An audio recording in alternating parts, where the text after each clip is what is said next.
Is it possible to have both speed and customer focus on your side and still lose in the great game of business? The answer is absolutely yes, if you pay attention to the lessons of the ill-fated Pony Express here on the Reinvention Chronicles.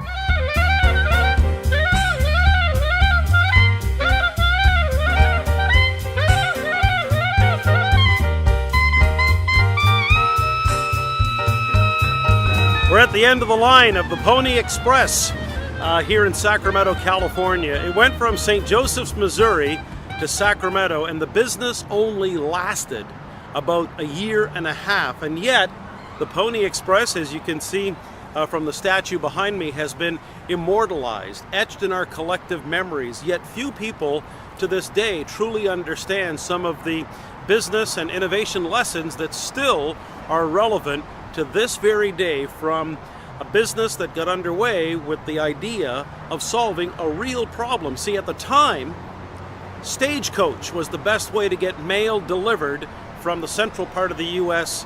into the western United States, which were just getting going here because of the California gold rush. So consequently, the average stagecoach took somewhere around 25 to 30 days.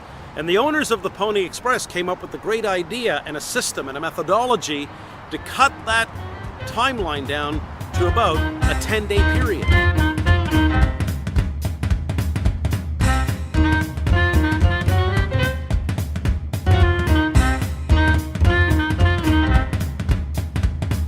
Highly dangerous work. Riders had to go about 2,000 miles from St. Joseph's to here in Sacramento over some of the most incredibly rugged terrain you can imagine. There was the constant threat of Indian attacks, yet the public was mesmerized, fascinated by the courageousness, the boldness of it all, and just the sheer efficiency of the operation. Imagine going that distance and basically saving about 2/3 the time in terms of getting the mail from point A to point B. The owners of the Pony Express were losing about $1,000 a week, yet they were confident in their vision. They had speed on their side. They had the customer's best interests on their side.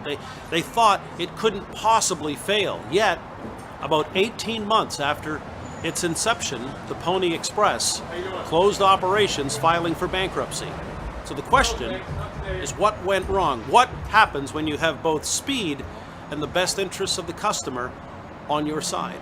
The answer for what eventually derailed the Pony Express, call it two sets of blinders: vision and humility, or lack thereof. See, the owners of the Pony Express were supremely confident no one could beat their system. No one could possibly have the type of systemized operation with about 200 way stations between Missouri and here in California, which included stops in Kansas and Colorado and Wyoming and several other states.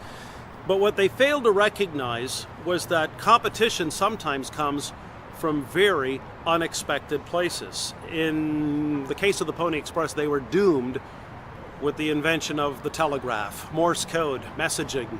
You see, they failed to recognize that the customer really wasn't buying mail delivery.